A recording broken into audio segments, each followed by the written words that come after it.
What's up, everybody? Welcome to another edition of the Gimme presented by BetMGM. And as Jason Sobel likes to say, why the Gimme? Because it's good. I'm Collin Wilson, your host today, and I have monster shoes to fill for Jason, especially considering my fiance makes me putt from 2 inches out. There are no gimmies whatsoever. So the good news is I'm joined by two all-stars. This is a big chore, but I've got some help today. I've got Amanda Rose, who's actually on site at the Travelers, and I've got Justin Ray, who is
What's up, everybody? Welcome to the Gimme presented by BetMGM. I'm Amanda Rose. I'm filling in for Jason Sobel. We gave him the week off. As always, I'm joined by Justin Ray of the 21st Club. And this week, once again, we are joined by Collin Wilson, action analyst. We have a lot going on today. Coming up, we're going to spin the betting wheel. We're going to give you our perfect portfolios, our very own Gimme prop from BetMGM. And we got to do our DFS lineup. And don't forget about the first round leader bet on Twitter right now. We will mention that again in a bit. But guys, before we get started, give me one bet you like this week. Justin, I'll start with you. BetMGM has a bet for Patrick Reed to make an eagle in round one at plus 550. Reed with 11 eagles this season, tied for 12th most on tour. The number I like even more, though, this course yielded 42 eagles last year during the tournament. Only 6 allowed more all season. I like that number for Reed to make one on day one. All right, Collin, what about you? Yeah, I mean, that's going to be a theme of the Gimme here is that this course really isn't that tough. But I'm going to go with Garrett Higgo minus 150 over Dylan Fratelli for top South African. And listen, if you guys know anything about me, I don't like betting minus 150s. I don't like eating juice, but he shot below par and missed the cut at the Travelers. Before that, he was cut at the U.S. Open.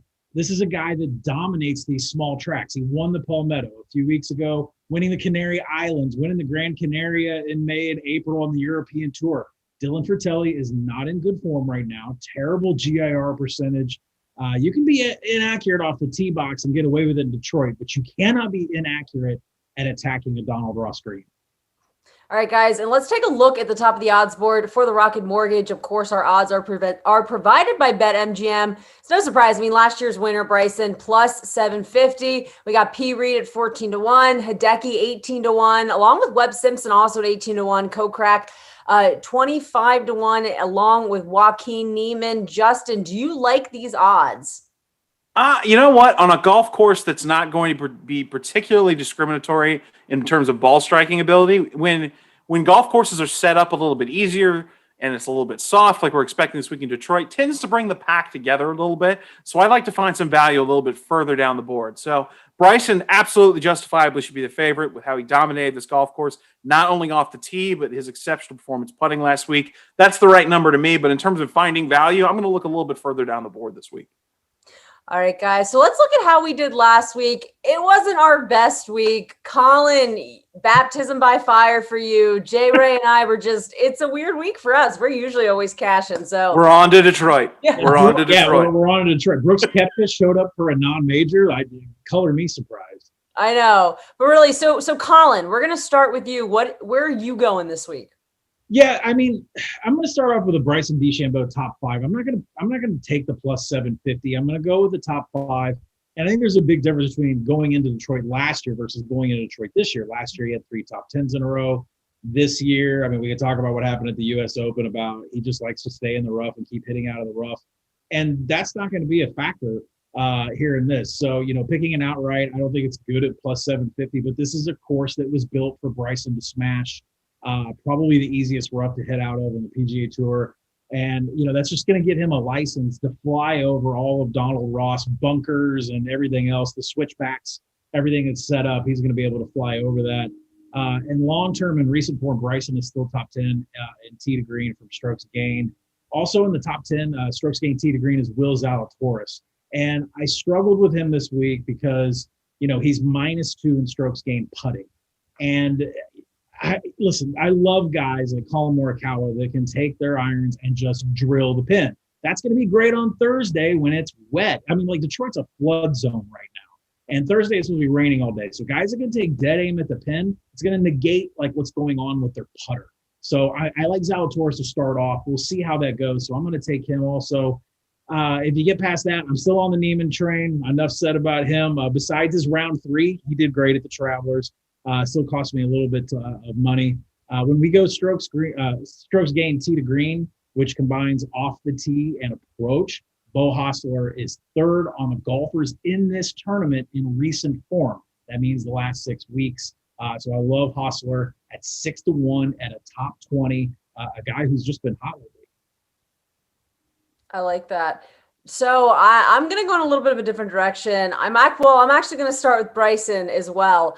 Top 10 for him at -110. I can't fade a guy who just won here last year. I mean, his kind of bomb and gouge worked on this course. It worked here. So last year he just made every putt he saw. He hit the shit out of the ball and he just dominated the course. So technically speaking, yes. Technically speaking. Yeah. Sorry. And then I'm also going to go with a Patrick Reed top 20. I think I meant to do top 10, but I think he came out top 20. Patrick hasn't done much since winning in January. He's kind of been but I think this could be a good week for him. He's coming in. He's one of the favorites, especially getting ready for the British Open.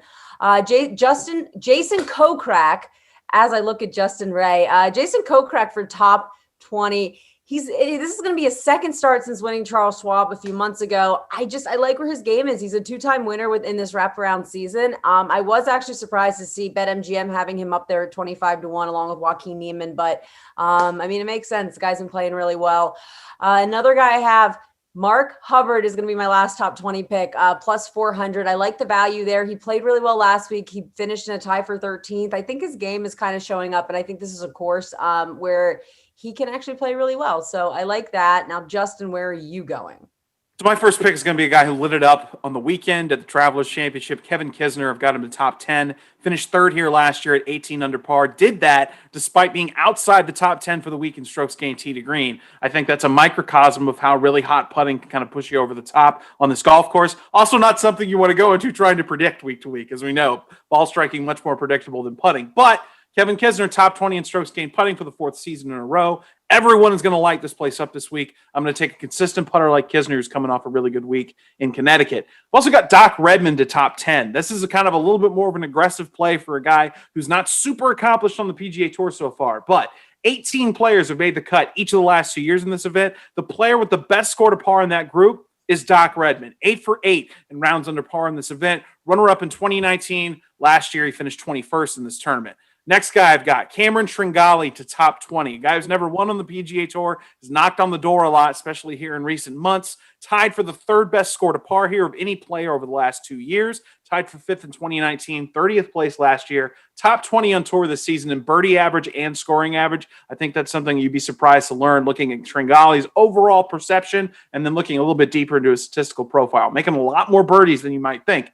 My last guy, Sepp Straka, got a little dry throat there. Sepp Straka to top 20. I mentioned that 18 players made the cut here each of the last 2 years. Straka, not only one of them, he has the second best score to par behind Doc Redman of that group. 11th and 8th in his 2 starts of this tournament. Tied for 10th place last week at the Travelers Championship. I think he's a really good value, and I've got him a little bit down the board, top 20. I love that, Justin. I do like that play. And speaking of Kevin Kisner, and I already mentioned our BetMGM, our Gimme prop bet on BetMGM, it's going to be a boosted odds for either Kisner or Day to finish in the top 10 at plus 125. Justin, are you taking this?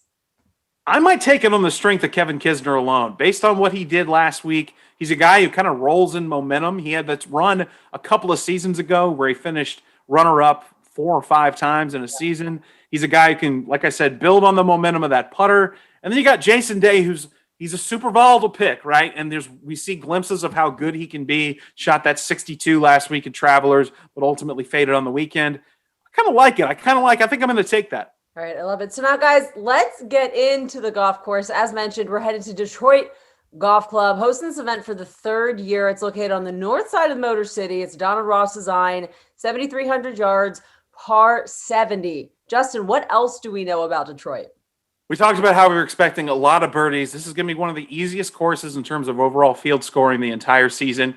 And it's been raining, so add that. Anytime you got guys who we're most likely going to see preferred lies, lift clean in place for at least day 1, maybe for multiple rounds this week, that means everyone is attacking. And I think that with scores that low, with everybody kind of coming back to the center and getting an opportunity to go for it, putting is a little bit more demanding or a little bit more indicative of how a player can be pushed over the top. The last 2 years, and look, we only have 2 years of data here to look at, but the players to finish in the top 10 in this championship over the last 2 years, 47% of their strokes gained have come from putting.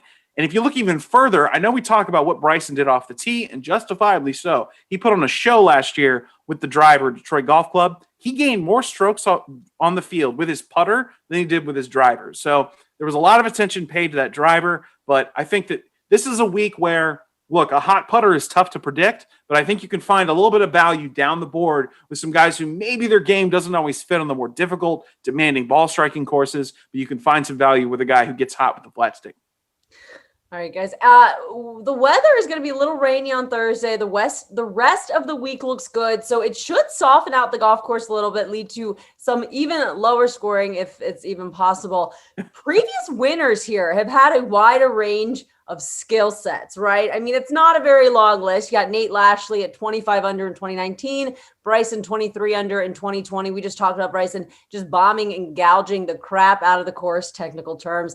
Nate Lashley kind of did the same thing. Got 2 really long hitters here. So it'll be interesting to see what happens this week. And our first round leader contest is up on GolfBet Twitter right now. Go reply with your favorite first round leader on our tweet at GolfBet on Twitter. You can win a free hat from our merch store. Easy peasy, right? So nice. Let's get into our first round bets. Colin, we're going to start with you. Yeah, I got so excited when you mentioned Kevin Kisner's boosted odds for top 10 from BetMGM that I was all ready to roll into my first round leader. So gave it away. I know. I was like so excited about it. Actually, I just messed up. Wait, Colin, hold on just a sec. I think it's Justin. Justin, give me your first round. For real? You want me to go? Yeah, I think I skipped over you by accident. I think it's your go. Look, it's a fluid situation. We can, we're kind of freestyling. It's all good. School's not here. It's like a substitute teacher day, basically. Get to watch a movie. Exactly. Yeah. Let's get the movie out, DVD going. My first round leader, I'm going down the board a little bit. I'm going to take Peter Malnati. We mentioned ball striking might end up being a little bit neutralized this week. That's music to the ears of a guy like Malnati who doesn't hit it very far, isn't particularly consistent with his irons, but he can get really hot with his putter, can get exceptionally hot. He's opened with 65 or lower 7 times in his career, 5th on tour this season in putts per round in round 1. think there's some value there. Why not? If he gets hot, I look like a genius. If not, we move on, Colin. Well, All right, now, Colin, your turn. Yeah, I'm sorry. I'm so No, excited. I'm sorry. I just cannot. I'm talking about Kevin Kistner so much. I need Darren Ervell to tell me like how much value I've added to his name just by dropping it 20 times in this show. I love Kevin Kistner, first round leader. Signed me up for a golfer that finished third on this very course last year. He just finished fifth in the Travelers. His GIR percentage of 73% is something that we need. That's what he posted last year. 27 putts per round. That's low. He knows how to putt here.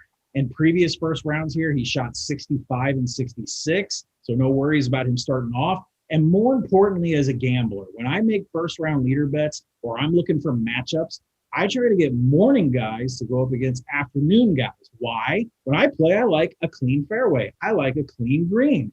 You look at Kevin Kistner, 7:15 in the a.m. on Thursday. You can sign me up for 40-1 on Kistner first round leader. Like that call, smoother putting surfaces before the grass grows out in the morning for a guy who can get hot with a putter like Kistner. I like that. And I'm actually going to go Cameron Tringale, a guy I've mentioned a lot. Justin's mentioned a lot over the year. And Justin just mentioned today, Cameron Tringale, his first round scoring stats are out of this world. He's one of the best on tour right now. He's consistently playing well on Thursdays and Fridays. He kind of fades on the weekend, but Thursdays when you want him. So I am taking Cameron Tringale 50-1. And guys, it's that time for our DFS lineup. Something we do every week on the Gimme. We are going to give you our picks to fill out your ultimate DFS lineup using our Fantasy Labs models and tools. I'll start the lineup off tonight because I always start the lineup off. So, guys, no surprise. I'm going with Bryson, 11,400. I'm taking the most expensive guy on the board, but I'm doing it with a good reason. He won here last year. He destroyed the course. This is where his technique of just hitting it far and making putts works. I feel like Bryson's a no-brainer. He's going to be the highest owned guy in all of the DFS lineups this week. If you ain't first, you're last. You got to take Bryson. Justin, who's your pick? Way to go out on a limb there and take the most expensive guy on the board. I'm going to go back to a guy I mentioned earlier, Doc Redman, the player with the best cumulative score to par in this tournament over the last 2 years, 8 for 8 in rounds under par in this event, runner-up in 2019, 21st place last year, 7,900. I thought that was a great value for a guy with such great course history over the last couple of years. Who you got, Colin? Well, I think Amanda's pick of Bryson reminds me of when I take my fiance, soon-to-be wife, on Saturday to Vegas. And she, on day one, goes to Crystal's and says, I'm going shopping, and that means I'm on a budget for the rest of the week while I'm in Vegas. And I thought I better get somebody that's price low that I love, and that's Bo Hostler. Cheap price coming in on him. This is a golfer coming into the tournament hot. He ranks higher than almost everyone in strokes gained tee to green that's in this field. So give him to me for 7,000. Yeah, that stat actually shocks me. I mean, you've doubled up on Bo. I don't know if I would take Bo with someone else's money. So it'll be interesting to see how that plays out. But I don't know how I feel about Bo. The Bo show missed to steal your girl. So I'm going to also go with a little less expensive pick. I'm going to go with Lanto Griffin. He's been playing some solid golf. He's missed a few cuts recently, but he's consistently around on the weekends. He's consistently low owned. I like where his game is, and I just think he's going to be around for a while. So I'm going to take Lanto Griffin. Justin, where are you going with your next pick? All right, so the budget's getting a little thin. We got to dive a little bit, got to find some value. I got a guy at 7,400 who Jason Sobel talks about a lot as kind of the next guy in this redemptive golf narrative of 2021, players who were at or near the top of the game and have kind of revived their career, a la Stuart Sink winning for the first time in forever, or Jordan Spieth, or Lydia Ko. He's mentioned Chris Kirk a lot, and I was looking at how he played the last time he was here. Opened 67-65. He's a guy, when he gets hot with the putter, I told you, I think you can find value this week in players who aren't necessarily the greatest ball strikers in the world and don't, there are some golf courses where they're going to be, you go into the week and you scratch their name off just because it's just not going to be there for them. This is one of the exception weeks. Kirk's a guy who kind of fits that mold. Really good value, I think, at 7,400. And my man Colin's got a little bit money left to play with. I didn't have him digging through Monday qualifiers. I couldn't have that for you, man. Yeah, I was ready to go even farther back than the Bo show if I needed to, but we need to do two things here. Someone that can anchor with what we had left. I believe we had like around 8,800, So we needed somebody strong that we can count on and leave money on the table all at the same time. We don't want to fill up our DFS lineup with every single penny that we have.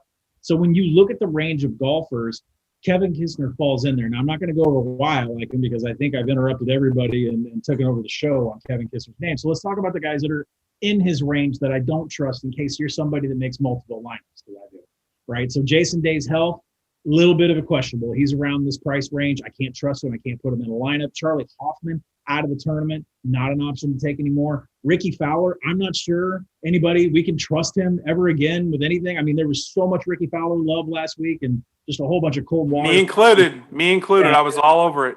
And if you've heard Justin talk on the Gimme today, he's talked about how your putter you can't have a cold putter. You can't have a vanilla putter. If you're going to post a minus 25, you have to be able to putt. And Emiliano Grillo is one of the worst putters, I think, on the tour. And he posted, I think, putt per rounds 31 at the Travelers and at the Memorial. His putter is not there right now for someone that needs to be able to score sub minus 20, or I guess it's a higher minus 20. But, Kisner is the safest out of the bunch in this range. So that's the best advice I can give. If you're going to sub out and have multiple lineups, those are the names that I would avoid. I'm going to go with Kisner for this one. All right, guys. So we're leaving $300 on the table. Once again, it's Bryson, Doc, the Bo Show, Lonto, Chris Kirk from left field, and Kevin Kisner.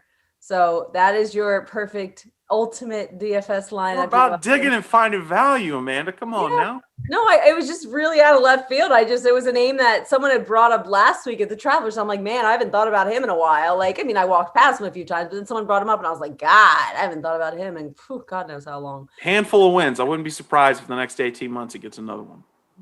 That'll be interesting. So now we're moving on to one of our favorite segments, the betting wheel. This week is going to be a little different. All right. It's the greatest invention of our producer, Evan Abrams' lifetime, which is fine. Ev, we have by him or all people? Because best invention by him or mankind? I don't know. It was just written in the script and I couldn't be bothered to change it. I had to think about this from last week. I called this Ev's greatest invention of all time. So maybe I took your thing. I looked at whatever was in the rundown and just kind of took that because I spot checked myself and realized that it's not that this is Evan's greatest creation. It's that I'm a roulette junkie. I just can't. I love going on the casino floor and watching the ball hop around. So if I see the wheel spin, it makes me think of roulette. So props. Collin, may I get back to my segment, or are you still going? Yeah. Am I good? Can I talk again? Yeah. Okay, thank you. So now we're gonna do the betting wheel. We're gonna do a little different this week. We're gonna put 6 names on the betting wheel that have not won on tour yet. We got Will Zalatoris, Cameron Tringali, Harold Varner, Maverick McNeely, Kramer Hickok, and Doc Redman. We've already mentioned about half these guys in the show already. Ev, are you there? You ready to spin the wheel? I am here. I can guarantee you one thing: no Kevin Kisner on the wheel. So we're not going to get any more Kisner right now, which is a shame, but let's spin the wheel and let's see what we get, and we'll start from there. All right. So first guy up, it is Will Zalatoris. Justin Ray, tell me a little bit about Will.